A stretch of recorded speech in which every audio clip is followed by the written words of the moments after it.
И нам даже в голову не приходит, что деньги нашего мира, вот это явление в мире ангелов, это самый настоящий навоз, фекалий. Ребенок, рожденный до 36 лет, он незаконен. Вот «Отче наш» относится к молитве мусорной, как оказалось. Если ты не приносишь пользу, то сорняк. И благодаря вот этой информации у меня ушел комплекс, что со мной все хорошо.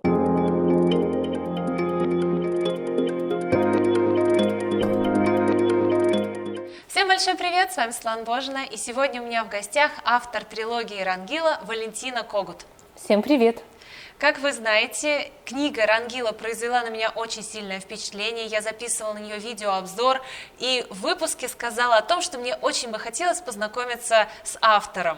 Я написала Валентине, и она предложила нам встретиться. Огромное спасибо, что вы приехали. Я хочу задать вам несколько вопросов, которые заинтересовали меня в процессе чтения вашей книги, она потрясающая. И я думаю, что ответы на эти вопросы будут интересны и моим зрителям.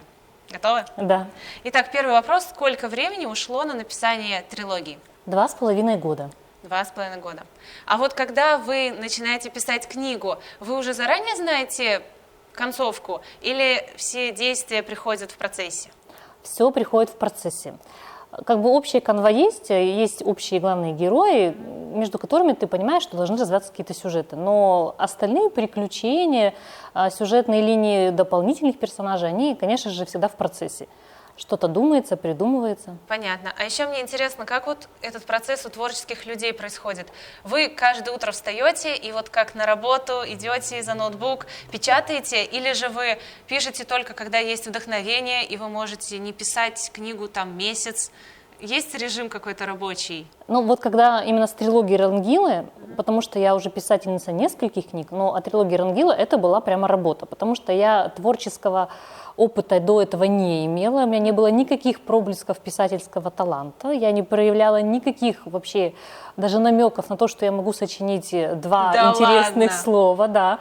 И даже мое окружение было очень удивлено, когда я смогла вообще смастерить хоть какую-то книгу.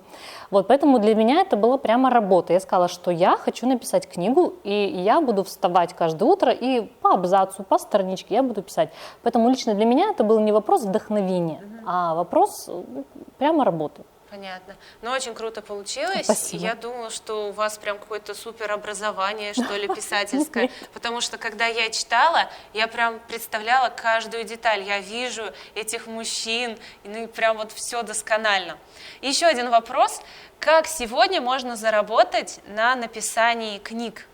Как их продавать? Не через книжные же магазины. Вот ваша, она электронная, через интернет. Да. И к тому же она бесплатная. Да. На чем вы зарабатываете? Вообще изначально, когда я задумала писать трилогию Рангила, она изначально у меня планировалась для заработка. То есть я сразу себе сказала, что я напишу такую книгу, что она будет просто поражать людей, и я на ней буду зарабатывать деньги. Она поражает. Вот. Но когда я ее написала и увидела, какой эффект она производит на читателей, потому что она вышла очень волшебная. Она вышла какой-то лечебной, несмотря на всю вот романтику, юмор, то есть какие-то простые житейские вещи, она почему-то людей настолько потрясает и поднимает на такую небывалую высоту, что я поняла, что нельзя такую волшебную книгу продавать за деньги, потому что в нашем мире столько мало волшебства, вот счастья, радости, что мне захотелось, чтобы люди вот к этому волшебству имели полный бесплатный доступ. И я ее решила раздавать бесплатно, в электронном виде полностью бесплатно. Ну, а заработок-то нужен, поэтому мне пришлось написать еще книги, не менее волшебные, не менее сказочные, и вот на них я уже зарабатываю. А вот теперь как на этом можно заработать? Про схему. Да, заработать можно. Конечно же, это такой путь, не то чтобы сказать нелегкий, он легкий, но для этого нужны деньги. Если у писателя одна всего книга, то он зарабатывать в принципе не будет, потому что все, что он будет зарабатывать, он будет вкладывать в рекламу, потому что на фоне миллиона книг нужно выделить свою. И для того, чтобы это сделать, ты должен ее рекламировать. Но вот если у писателя, как у меня, несколько книг, в данный момент уже 7, то мне достаточно рекламировать всего одну. Читатели влюбляются в мой стиль, в мою манеру писательства. И они уже просто автоматически начинают покупать все остальное, и для этого уже не требуется дополнительных затрат. Поэтому заработать можно, и даже легко, но для того, чтобы это было менее затратно, нужно все-таки иметь линейку книг каких-то. Я продаю через интернет-магазин. Сейчас вообще ресурсов достаточно много, куда начинающие писатели могут совершенно бесплатно выложить свою книгу. Прямо размещают, это не требует никаких затрат. Сайты не просят оплачивать эту вещь. Писатель выкладывает, оформляет как нужно, а дальше уже просто сам делится с друзьями. Вот посмотрите, моя книга. И кто хочет, уже покупает. Причем прелесть в том, что автор может сам поставить ту цену, которая ему нужна. Вот этом прелесть. Что если сотрудничать с издательствами огромными, то ты там подневолен. К примеру, у тебя заказывают тираж 1000 книг, и с каждой книги ты имеешь 4 рубля. А здесь ты можешь поставить 10 рублей, 20 рублей, 40 рублей, 50 рублей, 100. То есть, в зависимости, вот как ты оцениваешь свою книгу. И вот в этом прелести электронных книг, что ты можешь назначить свою цену. Вот, я использую и свой собственный сайт, и пользуюсь интернет-издательствами. Есть интернет-издательства, которые позволяют бесплатно разместить там свою книгу. И мои читатели могут и на моем сайте купить электронную книгу, и могут заказать печатную книгу. Сейчас есть такие издательства по требованию, это очень удобно. Не нужно иметь склады с помещениями, чтобы хранить сотни тиражей книг. Ты сделал заказ в интернете, и специально для тебя напечатали книгу, и не нужно его складировать. Это очень удобно. Так как Валентина не только писательница, у нее есть еще свой канал на YouTube, где она раскрывает какие-то психологические моменты отношений, изучает душу человека. Я хочу задать несколько вопросов, которые меня волнуют, и я думаю, что вы дадите на них адекватный ответ. Да, я постараюсь. Так, значит, причины бездетности и одиночества до 40 лет. Почему люди могут быть бездетными и одинокими, а потом вот в их жизни все налаживается? Что это за схема такая, почему это происходит, почему кто-то вообще одинокий до 40 лет, а у кого-то уже там в 20 и семья, и дети, и карьера, и все есть? Это очень хороший вопрос, Света. Это очень актуальное вообще явление, причем оно проявляется в разных плоскостях. Есть, когда пара уже готова, но у них нет возможности, по каким-то причинам не заводятся дети. Не обязательно по физиологическим, просто мы не хотим. Или обстоятельства складываются так, что как-то вот судьба, то ли денег нет, то ли еще что-то. Это вот одно. Есть такая категория людей, как я. Я не замужем, детей у меня нет.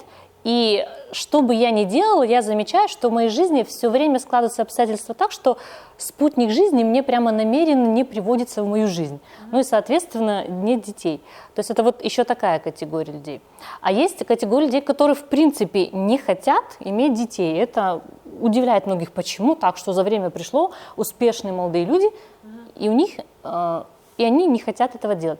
Вот у этого всего, вот у этих всех признаков, у них один, как говорится, общий знаменатель. И как вы правильно заметили, у меня есть свой канал, на котором я разгадываю тайны мира.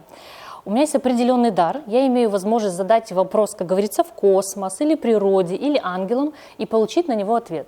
И так как я сама являюсь человеком, который уже взрослый, и у меня нет пары, у меня нет детей, то вот этот вопрос бездетности и без супружества, он меня волновал в первую очередь. И я, когда обнаружила, что у меня есть дар задать вопрос и получить ответ, это первое, что я спросила. Выяснилась такая интересная вещь, что у человека есть такое понятие, как совершеннолетие, именно природное совершеннолетие. Не то совершеннолетие, которое у нас по документам идет, по паспорту, а именно природное или космическое, или биологическое, вот кому как удобно. И вот это совершеннолетие, оно наступает у человека в 36 лет. Это 36 цифра, это как бы полный цикл вообще нашего мира. Вот у нас Земля делает 360 градусов, а в году 360 дней раньше было. Сейчас поменялось, стало 365 дней, но раньше было 360 дней в году. Температура 36. Верно, абсолютно, температура 36. То есть вот эта вот цикличность полноты, она у нас везде. И у человека вот это вот совершеннолетие, оно тоже вот на этой цифре завязано, 36. И у нас и так вышло, что мы, человеки, существуем не одни, у нас есть ангелы, помощники. Вот как есть вот слово «мироздание», здание мира, в нем есть комнаты. В одном кабинете живут ангелы, во втором кабинете живут существа какие-то, в другом кабинете живут человеки. Все они между собой сообщаются и друг другу помогают. И у всех есть своя четкая инструкция, как должно быть. И вот в этой теме супружества и наличия детей ангелы наши играют непосредственное значение. Вот непосредственно. То есть если у человека долго нет детей или пары, это значит, что его ангел-хранитель приложил к этому свою руку прямо 100%. То есть это не твоя вина? Нет, нет, абсолютно. Это не наша вина. Я мало того скажу, это вообще не вина. Это как раз относится к теме совершеннолетия. Просто вот у наших ангелов сохранилась инструкция, как должно быть, а у человека потерялась. И на самом деле человек имеет право заводить ребенка только после своего совершеннолетия, только после 36 лет. Потому что до 36 лет он должен вобрать в себя вообще весь опыт этого мира. Он должен научиться, то есть образование получить. Причем это не обязательно школьное. Вот, к примеру, вот вы путешествуете, вы вбираете в себя какие-то реалии других стран, вы образовываетесь. Это так или иначе образование. Вы вот это должны познать. Потом вы должны потрудиться. Вот вы все свои знания передаете через свой канал вашим зрителям. Это труд. Потом вы должны реализовать все свои мечты. То есть как бы Я понимаю. все свои хотелки. И вот этот вот комплекс всего нужно передать детям. И вот этот вот комплекс, он набирается к 36 годам. То есть это специальный период, который человеку отведен для того, чтобы он собой занимался. И он не имеет права на этом пути заниматься детьми. И поэтому люди, у которых очень хорошая связь со своими ангелами, у них и нет детей до 36 лет. Потому что их ангелы прямо, их за уши оттаскивают, что они знают, как должно быть. Они тебе не позволяют, родить незаконного ребенка. Потому что, ребенок, рожденный до 36 лет, он незаконен. Он законен только после 36 лет, потому что именно после этого возраста тебе разрешено распоряжаться чужой судьбой. А чужой судьбой ты можешь распоряжаться только когда у тебя в голове все. То есть опыт, навыки, умения, ты не сделаешь ошибок, ты не поведешь ребенка не по тому пути. То есть имеется в виду человек. Здесь вот так, как у нас сейчас идет, это элемент жертвоприношения. Так вышло, что вот в наше мироздание, в наше здание мира пришли другие, скажем так, владельцы, и они навязали нам систему жертвоприношения. Зачем? Это другая история. Если вашим зрителям будет интересно, они ознакомятся с этой информацией на моем канале. Мы сегодня вот эту тему обсуждаем. Что наш мир собственный равенству, равнозначность. Должно быть хорошо и мне, и тебе, моему ребенку. Но для того, чтобы я могла тебе дать все, что ты хочешь, я сначала сама должна вобрать в себя. Чтобы было что дать. Если ты пустой, верно. Ничего не знаешь, ничего не видел. А так вот, я родила в 20, и все, я не прошла тот жизненный путь, который должен пройти. Потому что у нас, у наших ангелов есть маршрутный лист на каждого человека. Каким путем ты должен пройти, и что ты должен испытать, какой опыт приобрести. И этот маршрутный лист, он до 36 лет. Ты до 36 лет ты должен пройти то, что тебе положено пройти. И поэтому у людей очень часто и даже природа не позволяет рождать детей до 36 лет. И я когда рассказала об этом своим зрителям на своем канале, они мне поделились, что Валентина, я теперь поняла, почему, поняла, почему у меня все время выкидыши. То есть у меня до 40 лет были выкидыши, а потом я почему-то после 40 родила ребенка. Ни с того ни с сего, ничем не болея. Потому что связь с ангелами хорошая, и они не давали тебе рождать незаконного дитя. Заставляли тебя прожить собственную жизнь, насладиться чем-то, приобрести какой-то опыт. Вот когда мне эта информация выяснилась, я поняла, почему в Европе и в Соединенных Штатах у них принято в семью вступать после 36 лет. У них и так и говорят, там сначала работа, карьера, там дом и так далее. И для меня это было дико. Вот когда в свою юность я об этом знала, для меня это было дико. А вот мне теперь стало понятно, почему так. Что у них каким-то образом сохранились вот эти знания нашего мира, что должно быть так. И сюда же относится, почему у человека нет пары. Вот я такой человек, мне 36 лет, у меня до сих пор нет пары. Есть, когда пара в жизнь человека входит на каких-то этапах, там 25, в 20. Вот это один сценарий, он нормальный, когда людей сводят вместе для того, чтобы они совместно прошли какой-то путь. А есть, когда человек должен сам пройти какой-то путь. И вот это совершеннолетие, оно тоже играет роль. Пару уже как-то суженого или суженую приводят именно к 36 годам. Поэтому многие пары замечают такую вещь, я, по крайней мере, в журналах это читала, что они женятся в 20 или в 25 и говорят, ой, главное до 30 там дожить, это же критический возраст у любой пары, потому что они потом расходятся. Есть такая статистика. И я сидела и думала, да что за магическое число такое, вот от 30 до 35. Почему именно этот возраст очень критичен для любой пары? А потому что именно в этот возраст приводят твоего реального человека, который тебе реально должен быть по жизни. Это я говорю у вторых сценариев. То есть есть люди, когда людей прямо сразу сводят, и они идут вместе. А есть, когда вот как я, у меня нет никого в данный момент. И что бы я ни делала, они постоянно вот так вот их уводят. И именно поэтому и происходят вот эти вот разводы именно вот в разбеге 30-36, потому что в этот момент мужчине или женщине приводят его собственную пару. И женщина говорит, вот козел он ушел. Да нет, он козел был, когда незаконно на тебе женился, потому что ты ему была, ну, ты незаконная в его жизни была, ну, как бы вот та пара, та женщина. Или мужчина был незаконный в твоей жизни. И вот это нужно понимать, что такое явление есть. Как понять, когда пара твоя, ну, уже или не твоя, эта пара знает сама. То есть, если они вместе живут, уже какой-то общаются, и у них нет вообще никаких, как бы, ну, сомнений, вот правильно я сделал, неправильно, за того, не за того. Вот это признак того, что прям не с тем ты спелся. Если есть сомнения. Да, вот если прям вот где-то вот колокольчик, он уже на год, на первый год, на второй начинает где-то звенеть. Если у пары живет уже годами, и у них вообще даже такой мысль не возникает, все, значит, людей уже сразу свели вместе, они идут по жизни и пойдут, и пойдут. Вот. Но вот эта вещь, что разводы вот в этом периоде, это из-за вот этого совершеннолетия, что есть люди, к которым реального человека приводят вот от 30 и дальше к 40 и так далее. Понятно. А вот все ответы, что вы сейчас даете, вы же это не прочитали в какой-то книге? Нет. Вы к этому пришли самостоятельно с помощью своих помощников, к которым обращаетесь, так? Да, у каждого человека есть ангел, и у меня тоже есть, и я имею возможность задать им вопросы. И вот они вот, конечно, не прямой ответ они дают, они говорят, вот посмотри сюда, а дальше ты уже сама. Ну, как вот, поняла. посмотри в шкафу, а в шкафу ты уже сама коробки разбираешь. Как обычному человеку ни с того ни с сего наладить связь с этим ангелом, контакт установить? Что должно в жизни произойти, чтобы я научилась его слышать? На самом деле это очень просто, и как бы человек вообще с рождения владеет этой связью. Но, как я сказала, да, в наш мир пришла другая сила, и она создала очень много внешних явлений, которые намеренно блокируют эту связь человека с ангелом. Причем многие молодые родители не замечают, что у них рождаются малыши и лежат вот так вот, и в угол так смотрят, и общаются. И как они его не повернут, они все равно голову выворачивают, и туда вот. И они не могут понять, да с кем он там общается. Вот с ангелами своими общаются. Они их видят, прекрасно слышат. Как восстановить? Восстановить. Самые мощные блокировки, вообще, их есть блокировки физические, есть блокировки эфирные, которые потрогать не можешь. Блокировки эфирные – это вот как раз молитвы, прямо вот, ну, которые человек постоянно, вот встаем утром, в обед, вечером, бубнит на закате, на рассвете, вот молитвы, ритуалы и обряды. Вот это вот блокировки эфирные. Потому что, как я сказала, у каждого ангела есть своя инструкция, как человеку идти по жизни. А человек сидит и просит, дай мне машину. А у него не заложено по инструкции быть машиной, потому что сейчас она ему не нужна.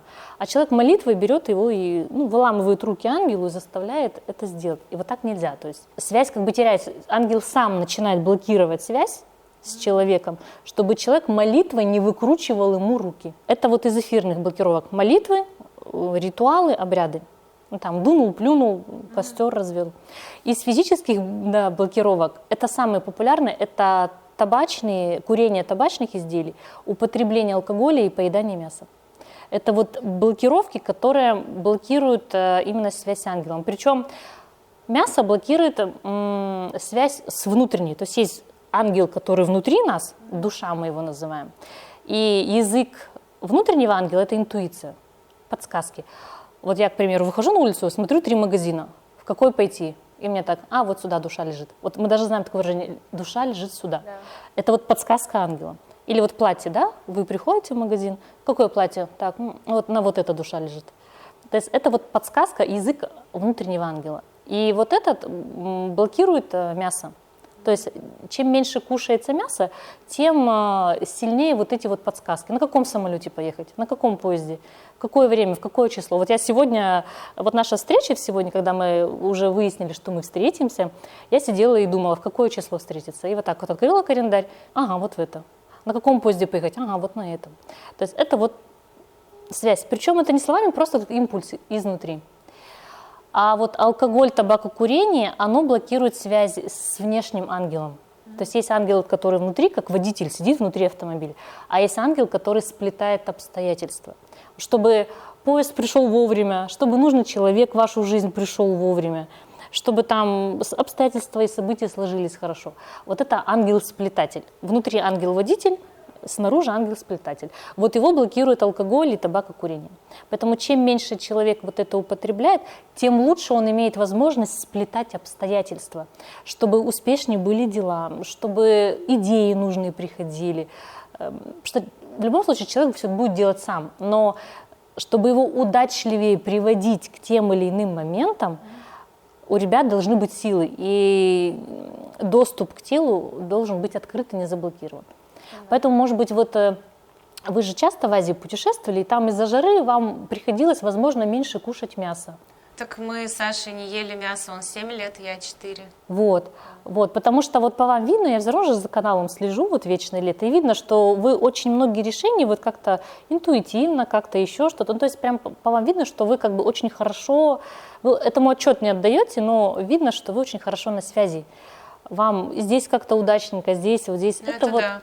Вот, это, и многие говорят, вот такие удачливые, вот так повезло, в такой рубашке родились. Нет, потому что по тем или иным причинам у вас, вы мясо кушаете, может быть, пореже, да, то есть алкоголь не хлещете, ну, вот, как люди бывают, на утро, на вечер, там, за здравие и за все. Вот. То есть чем меньше этого есть в жизни, тем этого лучше. И вот, может быть, вот в Азии вы жили там, ну, вы и говорите, что вы не ели какое-то время. Поэтому у вас есть идеи, как развивать канал, есть идеи, как поехать, есть что-то находится быстрее, чем у других. Это язык ваших ангелов. Его просто нужно знать, что если сплетаются обстоятельства, это ангел-сплетатель вам это сделал, он снаружи. Если у вас какая-то идея осенила, это ангел-водитель. А вот есть такое явление, что ангелы будут человека по ночам. Я когда это узнала, мне захотелось подробностей. Есть основных 3 причины, почему человек вдруг может неожиданно проснуться ночью. Первая причина – это когда вашему ангелу, который внутри вас, вот ангел-водитель, душа, когда ему в своем мире грозит опасность. Потому что когда мы засыпаем, наш ангел, он выходит из автомобиля, закрывает дверь на ключ и идет в свой мир решать какие-то вопросы. И вот тот мир… И тот мир, он тоже неблагополучный. Там тоже погони какие-то, да, свои разборки, да, кланы свои мафиозные, все.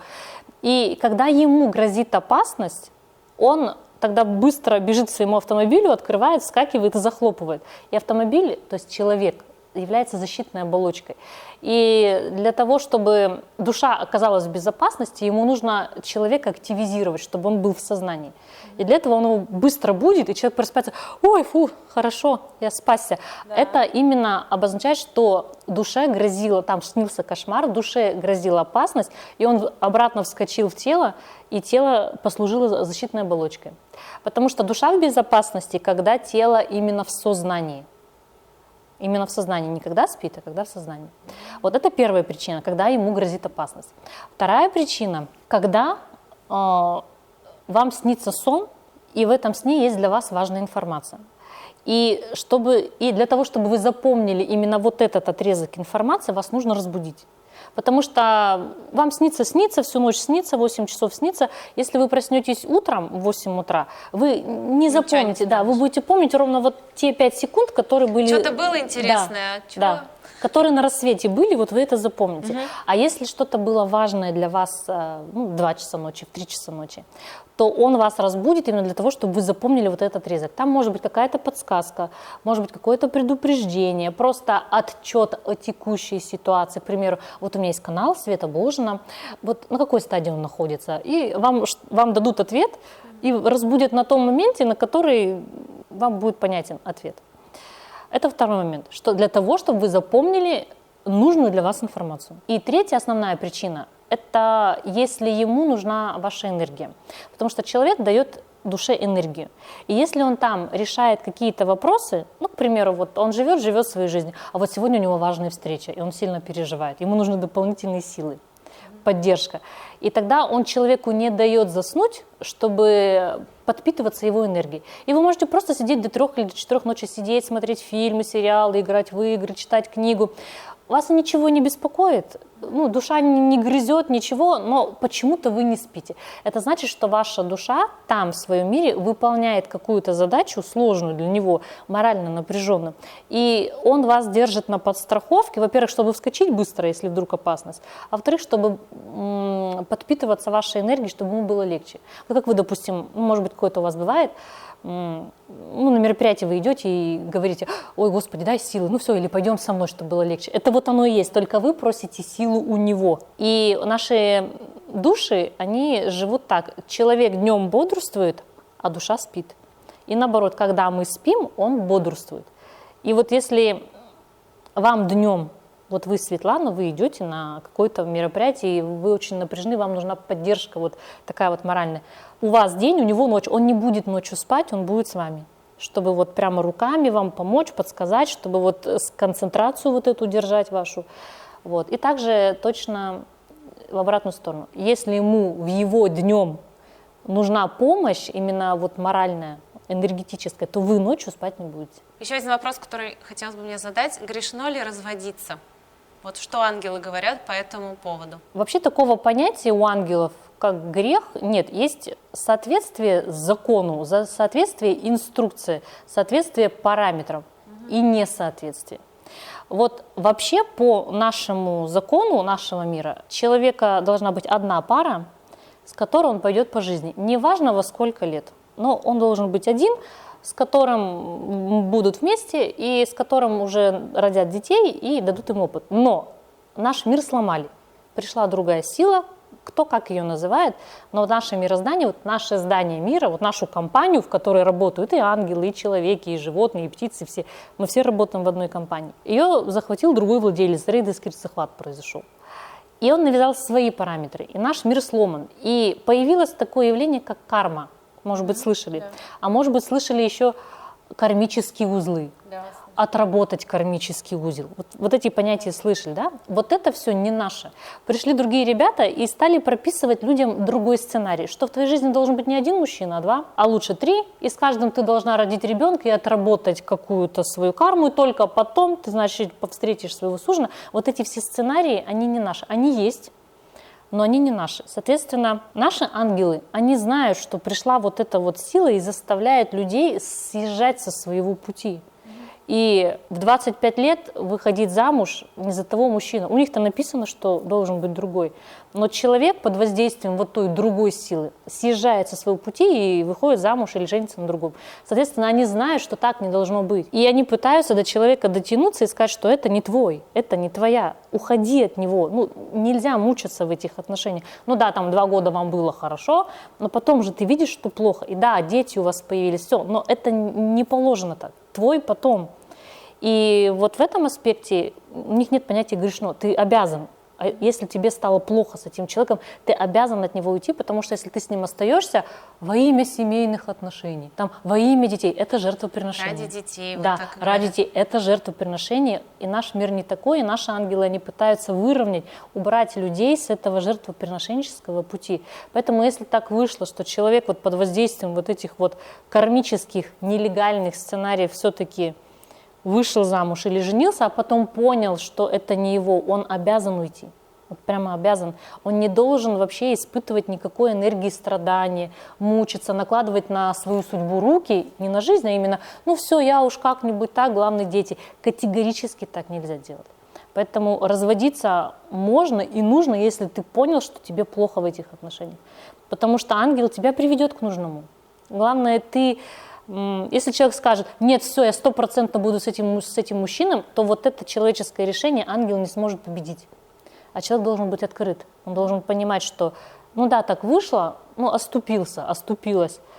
Но надо выравниваться, надо выходить на новую правильную дорожку И меня ни ангел, ни Бог, никто не накажет. Они, наоборот, мне помогут на этом пути. Поэтому вы могли замечать, когда даже звезды, известные люди рассказывают, что я 3 раза был женат, и только на 4-й я встретил ту самую, я вот с ней пошел. Да, потому что вот ему подсовывали не тех людей по пути, и только потом пришла его новая. А если бы он не оставил предыдущих, а уперся, сказал, нет, все, я пожизненно буду нести этот крест, он бы сломал и жизнь себе, и с тем людям, с которыми он остался. Поэтому разводиться не грешно, если ты понимаешь, что ты совершил ошибку. Ну, то есть не твое, вообще вот не твое. Бывает, что на человека сваливаются огромные богатства, но он что-то выигрывает в лотерею, там, в казино. Почему потом его судьба, в 90% случаев, вот сколько я читаю, сколько я знаю, она рушится, он страдает. Почему вот эти легкие деньги не помогают ему в жизни, а наоборот, приносят страдания? Хороший вопрос. Первое, что нужно понимать, что все, что есть вот в этом материальном мире, оно точно так же существует в параллельном мире, где живут наши ангелы. Да? Абсолютно. То есть все, что есть у меня, есть у моего ангела или нет? Все, что есть в твоей жизни, в твоем пространстве, оно есть у ангела. Но выглядит по-разному. Вот наш мир материальный, а мир ангелов, он эфирный. Но вещи наших миров, они крест-накрест. Все, что в эфирном мире материальное, у нас в материальном мире эфирное. Например, у наших ангелов есть вода. Вот они берут и льют воду. В нашем мире в твою жизнь приходит информация в голову. То есть они стоят, льют на тебя, а тебе приходят мысли, идеи. То есть в его мире наша эфирная вещь выглядит как материальная. Меч там, если у ангела есть меч, это значит, что у тебя есть дар слова, которым ты можешь отсекать любые нападки. То есть меч – это слово, вода – это информация, любая. И вот деньги выглядят точно так же. У нас деньги эфирные, то есть они рассеяны в воздухе. Ты их вот так вот это явление как деньги, ты их вот так вот рукой не можешь взять и объять все деньги мира. Это явление. А в том мире деньги выглядят, может быть, вы даже знаете, бабушка часто нам говорит, по крайней мере, моя бабушка говорила, что если тебе снится навоз, он всегда снится к деньгам. Слышали такое? Да. Вот. И нам даже в голову не приходит. Еще если ты вляпаешься в навоз, то ожидай богатства. Да, совершенно верно. И нам даже в голову не приходит, что деньги нашего мира, вот это явление в мире ангелов, это самый настоящий навоз, фекалии, вот самый настоящий. Вот тебе на. То есть информация в нашем мире – это вода там у них, а деньги в нашем мире – это навоз. Соответственно, когда человек сидит и просит, Господи, пошли мне денег, то есть логика срабатывает, да? И он удивляется, почему же ему Господь или ангел или Бог не посылает деньги? Потому что это навоз. Деньги – это инструмент не нашего мира, то есть валюта не нашего мира. Это как раз эту валюту навязали вот эти захватчики. Наша валюта – это труд. Если ты трудишься, ты имеешь право на все. Если ты не трудишься, ты не имеешь права ни на что. Но когда захватили наш мир, то они ввели свою валюту, называется деньги. А у ангелов это навоз, это мусор. Вот, соответственно, когда на человека сваливается куча денег или навоза, то есть в прямом смысле, то его ангелы пытаются сделать все возможное, чтобы его из него выцарапать, чтобы его из него, чтобы не было, потому что не должен быть в человеке в куче навоза. Вот. Есть исключения, когда люди все равно есть богатые, деньги у них держатся. Они его не теряют. Вот здесь вот это важно понимать, что когда человек рассматривает для себя деньги как инструмент достижения цели, то деньги у него будут. То есть я не знаю, как у вас, Света, а вот у меня вот дедушка был. Он брал навоз и удобрял им поля.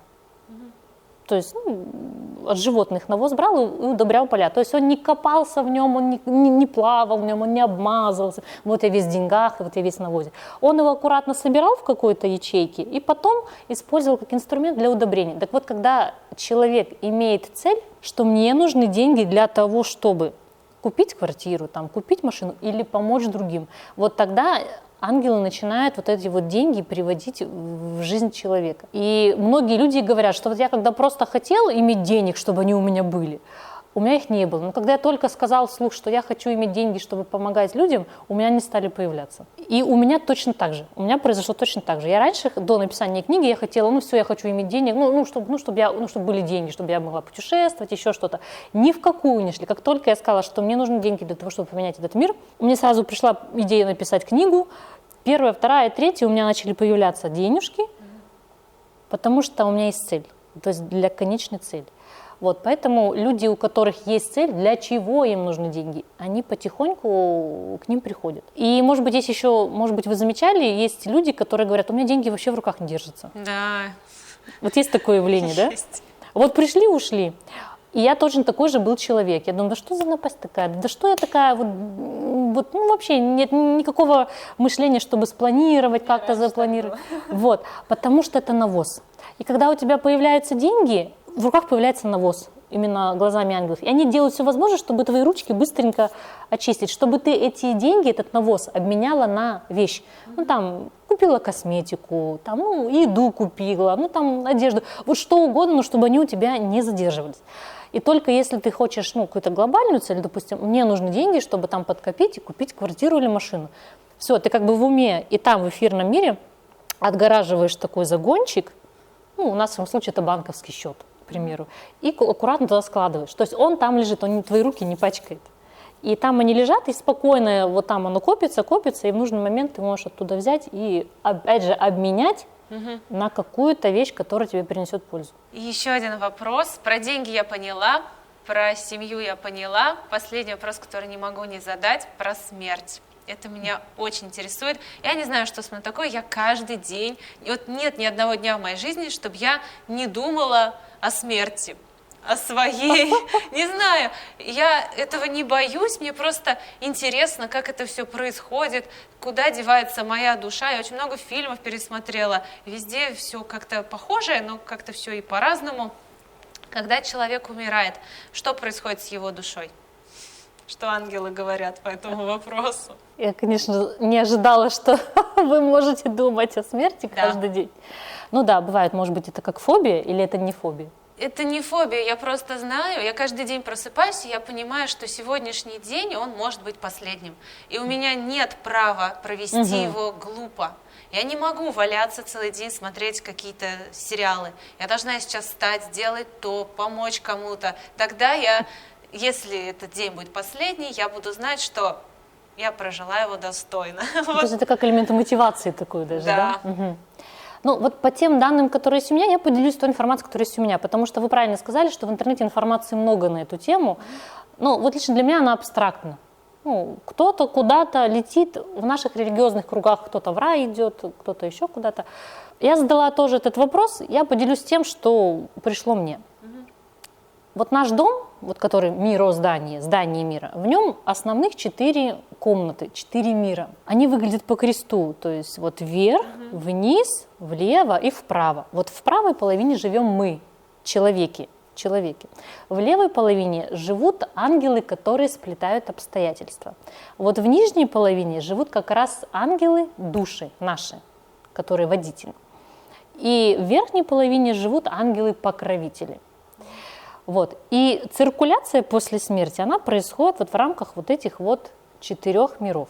И когда человек умирает, каждый ангел, который водитель, он должен провести человека по определенному пути.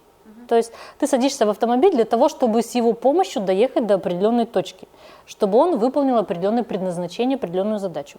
Если ты не доехал, автомобиль погиб, умер, то ангел выходит из этого автомобиля, и он не перемещается ни по каким другим мирам, ни в какой рай, там, на пенсию, никуда не идет. Он получает новый автомобиль, в него садится, то есть душа входит в новое тело и едет дальше для того, чтобы все-таки доехать до той точки, где он выполнит свое предназначение. Если так вышло, что свое предназначение выполнено, вот Светлана вставала каждый день, не позволяла себе смотреть сериалы, все прям трудилась, все. Так вышло, что вот от и до выполнила свое предназначение. То после этого душа переходит на вот этот уровень верхний, где покровители. То есть, вот я говорила, влево, вправо, вниз и вверх. Вот это уровень покровитель, то есть душа переходит на уровень выше и становится ангелом-покровителем. В религиозных кругах это называется рай, на государственных кругах это называется пенсия, пенсионный уровень, когда ты вот туда переходишь, и тебя очень редко привлекают к земным каким-то вещам. И только в крайнем случае тебя могут опять позвать, и ты можешь опять родиться человеком. А вообще ты уходишь на вот этот вот пенсионный уровень или рай. То есть, ну, это при условии, что все хорошо и как бы... А там не повысили пенсионный возраст? Я надеюсь, что нет. Вот. Это можно прослеживаться, вот говорят, вот я знаю, что мне предки помогают. Вот многие люди говорят, я знаю, что мне предки помогают. Вот. Да, то есть если вот кто-то в роду выполнил свое предназначение, он умер, он перешел вот туда на пенсионный уровень, и он потихоньку может оттуда так, ну, внучка, внучок, ну, давай вот так, сюда, сюда, вот. Но это происходит не так часто, чем когда ангел вот сплетатель. Покровители, они все-таки чуть-чуть пореже вмешиваются. Понятно. А вот как такое понятие, когда человек рождается, ему уже отмерено определенное количество дней. Мы сами управляем своей судьбой, и от нас зависит, когда мы умрем, или же у нас это на роду уже написано, и мы ничего не можем изменить? Вообще, изначально человек рожден таким образом, с такими полномочиями, что он сам регулирует, ну, имеет возможность регулировать длину, ширину, вот, всего своего жизненного пути и судьбы. Как бы основной маршрутный лист у него, конечно же, есть от ангелов, что ты должен, ну, к примеру, из точки А перейти в точку Б. Но ты, как человек, можешь решить, на самолете тебе в эту точку лететь, на поезде, на машине, на велосипеде. У человека есть такие полномочия. Вообще есть, что он может решать. И, допустим, тебе положено в точку Б, а ты говоришь, а я хочу в точку Е. Есть такие полномочия. Это вот к отрезку жизни. Но вот как я сказала, что вот когда мир захватили, появилось вот это явление как карма и кармические узлы. И вот в рамках нее есть такое явление, что человеку вот прописали вот так и будет вот так. Но это явление незаконное. Собственные ангелы с этим борются. Но важно, чтобы еще человек сам знал, что он может кардинально взять вот эти оглобли и развернуть туда, куда ему надо. У нас сейчас беда такая, что человек убежден, что он ничего не может изменить. Вот как ангел решит, как Бог решит, как Господь скажет, вот так и будет. Вот это ложь. Основной какой-то, как я говорю, маршрутный лист есть, что тебе нужно прийти отсюда до отсюда, но ты можешь сказать, ну а что так, я хочу подальше пройти. То есть есть это все, но из-за того, что мы не знаем, мы сидим и смиренно, ну да, ну вот сколько дано, столько дано, а вот так неправильно, категорически. И у меня тоже это была такая ситуация критическая, что как бы уже все признаки сказали, все, Валентина, ты заканчиваешь, хватит тебе уже, поработала, сказала, ну вы как бы извините, я не согласна, вы со мной это не согласовали вообще. И я кардинально поменяла свой путь, вот стала писать и вести канал, на котором я разгадываю тайны мира. Это я сделала, я человек, Валентина Когут. Хотя все, как бы, карма там даже, ну, подсказки были, все, конец. Хватит уже, ну, как бы, бывают разные ситуации у человека. Но вот я яркий пример, когда я сказала, нет, стоп, будет по-другому. И я поменяла и переписала так, как мне нужно. И есть и явление, когда отрезано, вот то, о чем вы говорите, что запрограммировано, но важно знать, что ты можешь это поменять. Ты можешь сказать, нет, стоп, нет, я как бы изменю все это. В моих силах это изменить. Ну вот я когда читала такую литературу про эти все вещи, там тоже было написано, что человек в силах изменить, но это не так просто, как кажется.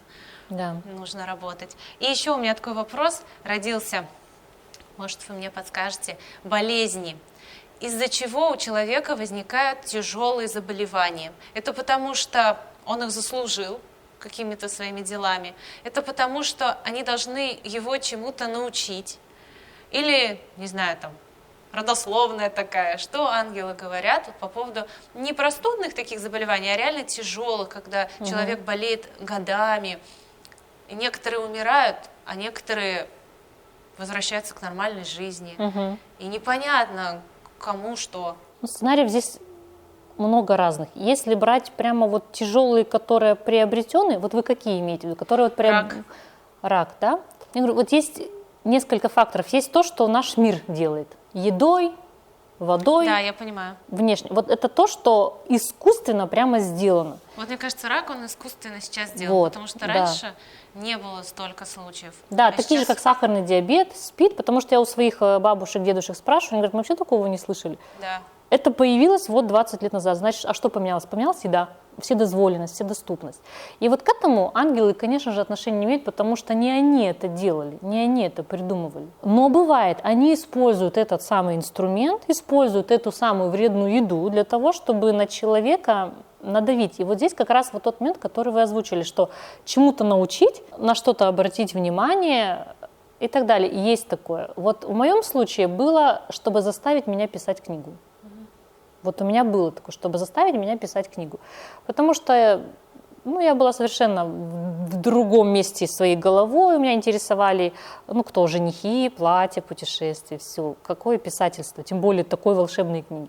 И вот для того, чтобы развернуть мое внимание в определенное русло, нужно было какой-то кардинальный момент в моей жизни. У других людей, я, по крайней мере, тоже слышала так, что для того, чтобы человек разобрался с болезнью, как ее лечить, он должен был ее проболеть сам. И когда он ее проболевал, он наблюдал за собой все процессы и понимал, как это работает. Такое тоже есть. Потому что связь у ангелов с нами сейчас очень плохая. И они голосом не могут сказать: Светлана, для того, чтобы вылечить эту болезнь, нажми вот это, выпей это. Поэтому нужно заставить поболеть для того, чтобы так поняла, сделала какие-то наблюдения, сопоставила. Ага, так это вот так лечится. То есть вот эти-то проблемы, они как раз из-за того, что связи с ангелами нет, они не могут прямым текстом рассказать человеку. Поэтому заставляют его прожить. Для того, чтобы он нашел лекарство и для себя, и для других. А еще бывает для того, чтобы человека оттянуть от ошибки. То есть когда человек наметил какой-то путь для себя, все, я займусь вот этим проектом. В бизнес он куда-то вступает, в компанию с кем-то. Вот для того, чтобы его оттянуть от этого, ангелы очень часто посылают болезнь. Как правило, болезнь не тяжелой форме, сломал руку, ногу, споткнулся, мозг разбил. То есть кратковременно ты выпадаешь из жизни, чтобы ты имел возможность подумать над этим и сказать: нет, что-то не так, что-то мне подсказывает, что, наверное, не надо. Вот ангелы очень часто это делают. Поэтому говорят, что ангелы-хранители, ничего подобного. Они не только хранят, они еще расквасят нос и лицо хорошо, разобьют, если ты идешь не по тому пути, для того, чтобы ты не ошибся. Такая вещь тоже есть. И болезнь сюда тоже относится, для того, чтобы оттянуть человека или обратить его внимание на что-то. А вот еще, как происходит ваша связь с ангелом? Вы же ему не по телефону звоните, горячие клавиши. Это как-то приходит в определенное время суток? Или вы всегда можете к нему обратиться, когда возник вопрос? Или вы сначала, у вас возникает вопрос, вы его посылаете, и потом внезапно приходит ответ? Связь вообще с ангелами у всех, именно со внутренними, очень хороша утром. Поэтому есть такое явление. Я встаю, у меня утром такая хорошая интуиция. Я прям чувствую, что сегодня все будет хорошо. Именно по утрам люди, когда просыпаются. Потому что по утрам, как я говорю, у нас зеркально отраженная жизнь. То есть мы спим, они бодрствуют. Мы бодрствуем, они спим. И когда мы утром просыпаемся, они в этот момент ложатся спать. Но в этот момент, когда мы просыпаемся, а они должны лишь спать, происходит пересменка, обмен информацией.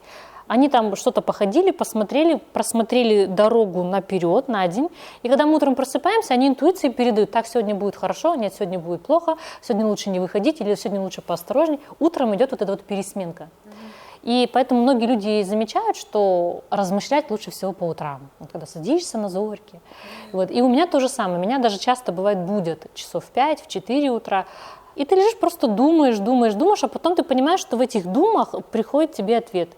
То есть они подсказывают, о чем тебе подумать, и ты в размышлениях: ух ты, и они вот так подсказывают. Конечно же, не по телефону, да. Но обязательное условие – это размышлять. То есть поставить какую-то задачу, какой-то вопрос, и он потихоньку приходит.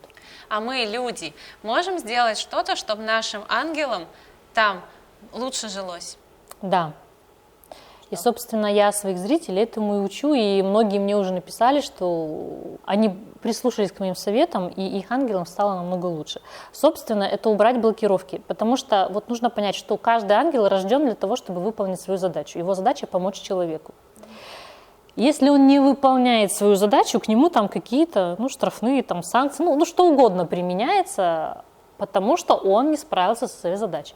А человек со своей стороны никак не облегчает. Он пьет, курит, ест не в меру, молится, ритуальничает. Это все искусственные вещи, которые специально нам навязали для того, чтобы мы не слышали ангелов. Может быть, вы даже слышали, что в войну в обязательном порядке всем военным давали 100 грамм фронтовых. Это для того, что когда люди начали убивать себя же, им ангелы начинают уже орать в уши, что вы делаете. И вот для того, чтобы перекрыть им связь, обязательно иметь при себе 100 грамм фронтовых. И вот так к этому и вошло, и сейчас алкоголь у нас очень культивируется, вообще, прям везде, в каждой рекламе. И это очень сильно им мешает, вяжет руки, мешает выполнять им свою задачу. Они никак не могут сплести обстоятельства для нас, чтобы было так, как нужно. Это человек делает, то есть человек мешает ангелам выполнять свою работу. Молитвы очень сильно Вот про мешают. молитвы хотела спросить. Молитвы очень сильно. Как я сказала, у них есть своя инструкция для человека, и он не должен от нее отклоняться. А мы под воздействием внешних модных тенденций, хочу яхту, хочу туфли, хочу часы, хочу iPhone.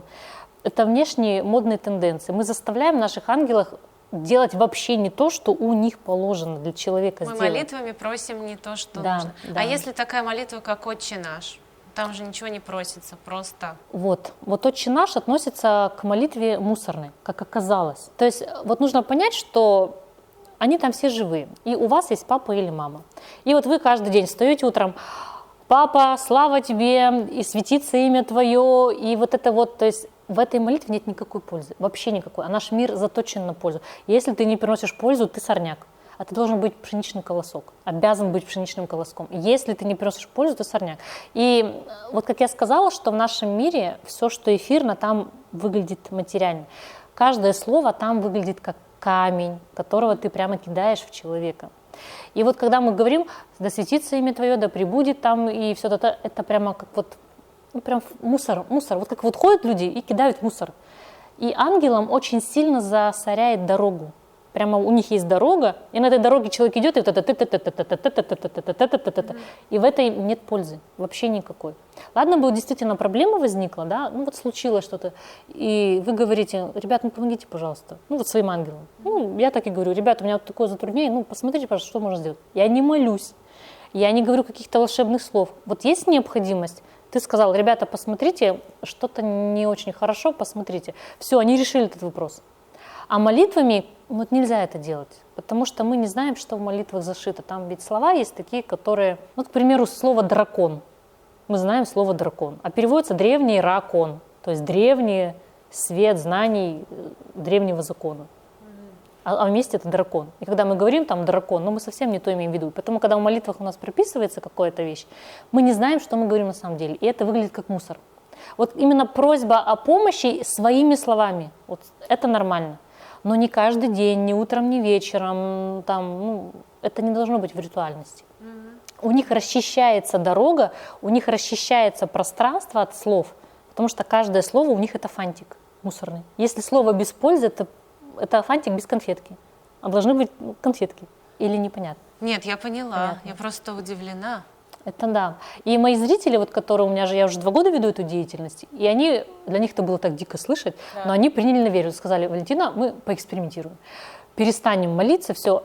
Они обнаружили потрясающие результаты. У них через 2 месяца стала налаживаться связь, и они пишут: мне и здесь подсказка пришла, мне и здесь обстоятельства наладились, мне и здесь идея пришла, у меня вот здесь проблема решилась. То есть вы как говорите, все есть. И мы перестали молиться, и им стало легче жить. Они им прям приходят и говорят: спасибо, что ты перестал молиться. Бывает даже такое: спасибо, что ты перестал это делать. Потому что каждое наше слово, произнесенное вслух, если оно без пользы, там это как фантик, как мусор. А расскажите, пожалуйста, про типы людей. Вот есть материя и эфир. Как так можно поделить людей? Как определить, к какому типу отношусь, например, я? Действительно, к моему удивлению выяснилась такая вещь, что люди делятся на 2 типа. Эфир и материя. Вообще наш мир весь так устроен. У всего 2 части. Эфир и материя. Душа и тело.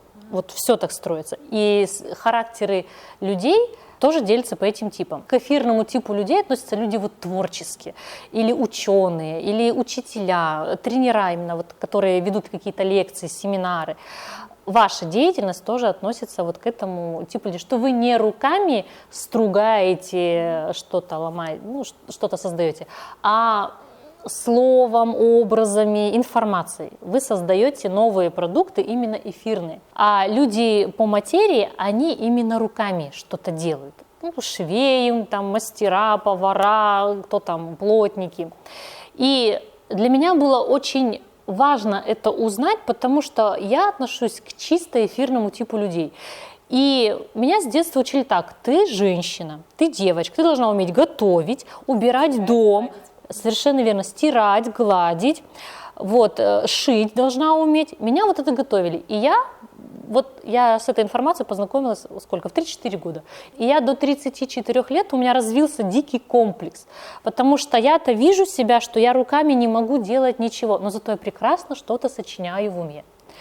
Но я-то вижу, что вот, и мне говорят, да что ты вот безрукая, что ты там еще что-то. И я сама понимаю, ага, вот будет у меня любимый мужчина, будет семья, а я вообще, они у меня умрут все с голоду.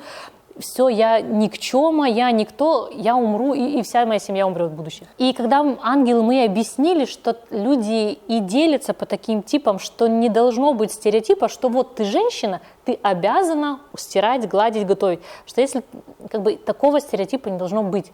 Ты должен понимать, что каждый человек, хоть мужчина или женщина, делится на эфирный тип и на материальный тип. И если ты эфирного типа, ты никогда в жизни не будешь ничего, тебе не дано, тебе и не положено даже этого делать, что ты рождена для того, чтобы творить умом. Ты рождена, это твое предназначение, чтобы придумывать какие-то сюжеты интересные. Вот в вашем случае даже. Вы сидите и думаете, как лучше выстроить картинку, как лучше поставить камеру, как лучше вот подать информацию. Это творение умом. Это эфирный тип людей. При этом вы никогда не придете на стройку, не будете там стены строить. Я люблю ломать. Ну, ломать можно, да. И вот эта информация, она очень сняла мой комплекс, что я поняла, что со мной это все нормально, со мной все хорошо, я создан для того, чтобы творить умом, и я и написала замечательные книги.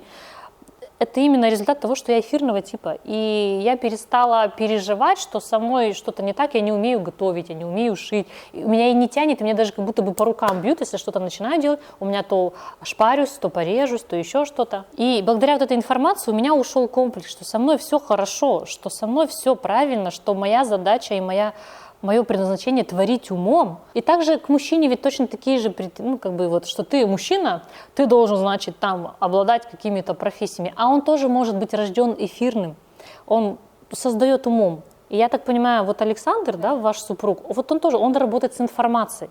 Он что-то придумывает, выискивает, он, ну, вот Бог вот в информации. И это надо знать, что так и может быть, и это правильно. И не нужно требовать от мужчин, ты должен там уметь держать молоток, ты должен уметь присверлить. Нет, я этого не требую. Ну вот это хорошо, что как бы есть супруга, которая с пониманием к этому относится. А есть же не такие. Потому что я сама плохо шью. Вот. А есть же женщины, которых прям научили, мужчина должен так. И бесполезно объяснять, что как бы, ты понимаешь, что мужчины по-другому. Поэтому вот это тоже желательно бы знать людям, что если вот такое явление есть, то это нормально, и не нужно комплексовать по этому поводу. Поняла. Спасибо большое. Все у меня по полочкам разложилось. И теперь в завершении этого выпуска какое-нибудь пожелание, призыв, что-нибудь для наших зрителей, какой-нибудь умный посыл. Пожелать, наверное, ничего не пожелаю. Единственное, что хотела бы попросить, что если вы наблюдаете за собой какие-то неясности, если вам кажется, что с вами что-то не так, я как белая ворона, вы должны знать, что у всего есть причина. Что то, что вы такие, это не просто так, что за этим стоит нечто большее, и с этим нужно просто разобраться. И ни в коем случае не позволять себе падать духом, опускаться именно уверенностью в себе, как считать, что вы хуже других. Нужно просто найти ту информацию, которая даст ответ на ваш вопрос. Что же, у нас на этом все. Большое спасибо, что посмотрели это видео. С вами была Светлана Божина и Валентина Когут. Ссылку на ее канал я оставлю в описании под этим видео. Если выпуск вам понравился, то ставьте лайки, подписывайтесь на мой канал и присоединяйтесь в комментариях к нашим обсуждениям. Ведь в следующих выпусках мы вас очень сильно любим. До новых встреч. Пока. Пока.